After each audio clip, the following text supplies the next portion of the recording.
Hey, well, what's up, everyone? Welcome to The Collision.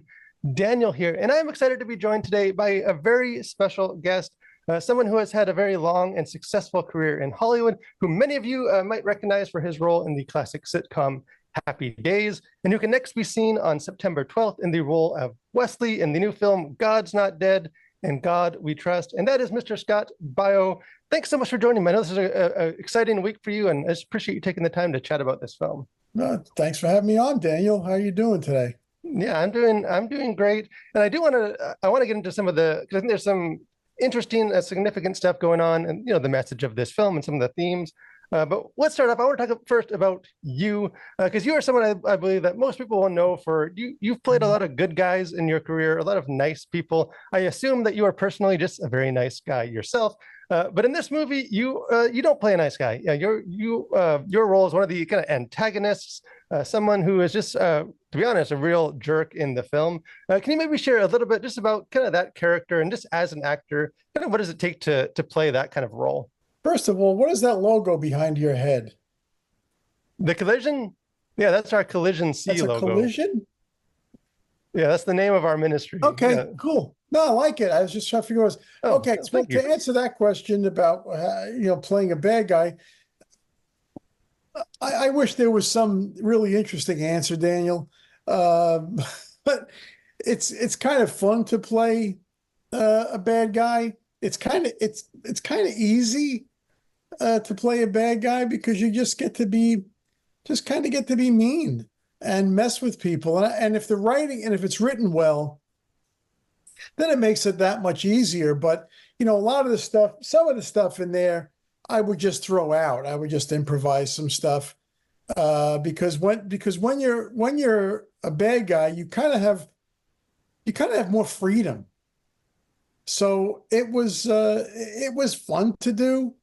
And again, the writing is important. If it's written well, it's much easier. Yeah, hey, and being able to act like a jerk and get paid for it sounds like a great gig that we should all Yes, do from time to time. So this is the fifth film in the God's Not Dead series. This is the first one that you have been a part of, I believe, yes. but coming 10 years after the original God's Not Dead film. Why do you think that these types of films, the God's Not Dead, series of films, why do you think that they remain relevant today? And maybe what kind of personally drew you to this role? Well, I think they're relevant. I think that they're more relevant today because it seems like um, people are trying to remove God from everything. I mean, I remember it got to a point where people were hesitant to say Merry Christmas. Uh, so I look. I'm a Christian, raised a Catholic.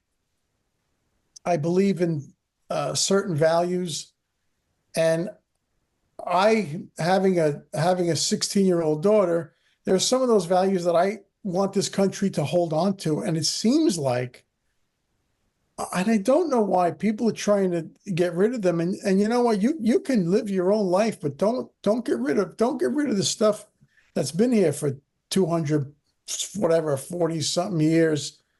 So I decided to do this film because I would like to help in some way. There's a stat that 40 million Christians don't vote. And I'm sure that those people are complaining about what's happening to the country. And for whatever reason, they don't vote. I don't know whether they're standing on some principle or they don't want to get involved in politics. I don't know. But what will they do one day when God is taken from everything? And I'm not a holy roller. I'm a good Christian guy. I believe in God and Jesus Christ, and we go to church, and I try to be a good human being. But I that's the reason why I did it, because I feel like if I could help in any way, I will do it for my child, especially because, quite honestly, Daniel, uh, I'm 63 years old. I don't know how much time I have left. And I mean that not as a joke, but it's a fact. I'm not a young man anymore. And one day I'm going to be gone. And what I would like to leave my child and other children is is the country that I grew up in, which was uh, a God-fearing, respectful, law-abiding, prosperous and powerful and safe nation. And we seem to be none of those things right now. Yeah, well, I think this film is definitely touching on a lot of contemporary issues and things that within the church and without out of the church that people are wrestling on. And it's obviously this film is releasing also at a very timely, I think, significant moment, coming out just a few months before what is sure to be a very emotionally charged presidential election. What role do you think, I mean, if any, that this film can have in just helping people, Christians or non-Christians, in just navigating that very kind of heated season? Get out and vote. Hopefully we can reach some of those people, or somebody can reach some of those people to get out and make your voice heard. And if you want to affect change, you got to get off your butt and go vote. And hopefully this film will help people. And you said something about this film and the timeliness of it. In talking with David A.R. White, who produced all of these movies and other movies, and I've become very friendly with him, and he's a good man. This was not a plan to for this election. I mean, if you listen to David's answer to this question, it just so happens that whomever God, or he's been lucky, and I believe in luck, but I believe in divine intervention sometimes. But all the God's Not Dead movies are always right ahead of something fairly important.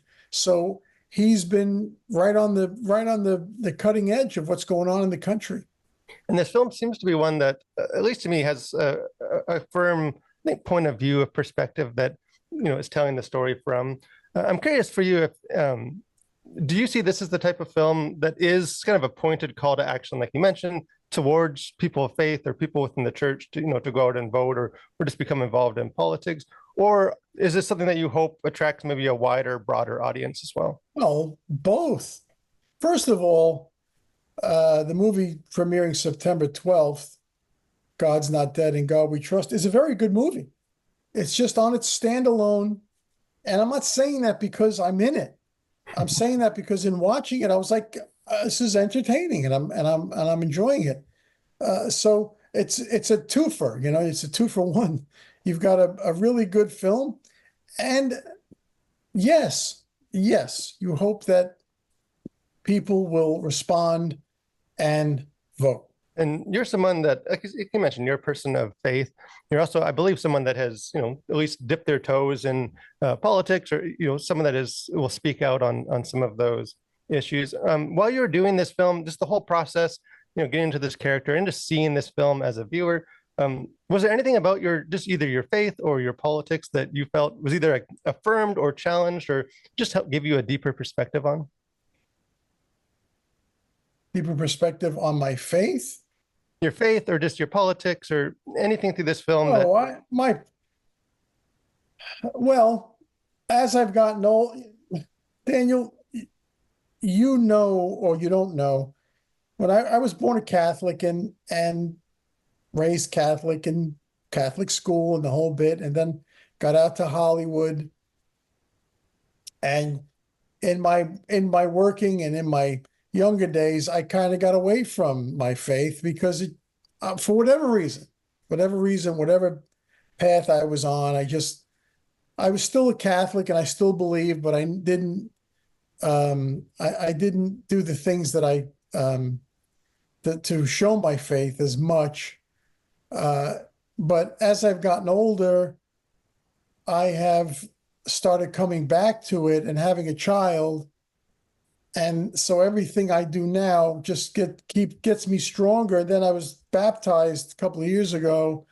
So everything has gotten me, strengthened me in my faith. And then doing this movie, I learned a lot. And I go back to what I would like this country to be. And that's a God-fearing nation. And I think that's our biggest problem. So the further away that we get from that, the stronger my belief gets. So, I mean, I think maybe with age, you get old, you get wiser and you see what's going on and you become stronger in your faith. Yeah, and there's a theme in this movie that I particularly like that comes out as one of the characters says, the main character in this says, it's useless to fight dark with darkness. And you see that all throughout the film, that it's, you can't fight negativity with negativity. You got to meet it with positivity. Can't fight evil with evil. You got to bring goodness to the table. Kind of in our current political climate, which again, this film is trying to showcase a lot of just what's gone wrong in that sphere. Why do you think that particular message of kind of meeting negativity, meeting evil, meeting darkness with light, rather than just heaping more darkness and evil into it, why is that theme and message, I think, particularly needed today? I think because everything is so dark, everything is so negative. You can't go on X or Facebook or whatever without somebody just being vile or disgusting and rude and mean and hateful. And I don't know where that comes from in this country. So sometimes I combat it with humor, and sometimes I combat it with being mean and kind, because sometimes you just got to sometimes you got to win the fight. But in this film, I think in Pastor Dave's character, he really goes after the goodness in everything. And I think that's a pretty strong message. And I think it's a message that applies in life, really. Yeah, absolutely. I think, and that's obviously something you can find very clearly. Jesus spoke on that all the time throughout scripture. I don't want to keep you any longer. I know this is a busy week for you, but maybe this is the last question. You already alluded to that a big part of this movie, the emphasis behind it is a very pointed call to action for Christians to get out and vote. Even that statistic that you mentioned is included in like an end credit card for this film, and just how many Christians aren't registered, or those that do, how many don't go and vote. So obviously that is definitely, I think, what this film is hoping to accomplish. But beyond that, is there anything about this film that you hope audiences will just take away from having experienced this story? Well, again, Daniel, if people would just realize what's happening in the country, I think we're so insulated that our eyes are not really open to the decline in America. And I think if this film can get somebody to open their eyes a little bit, it helps. I mean, it helps. I'm just looking to help. I'm looking to help my country, and that's it.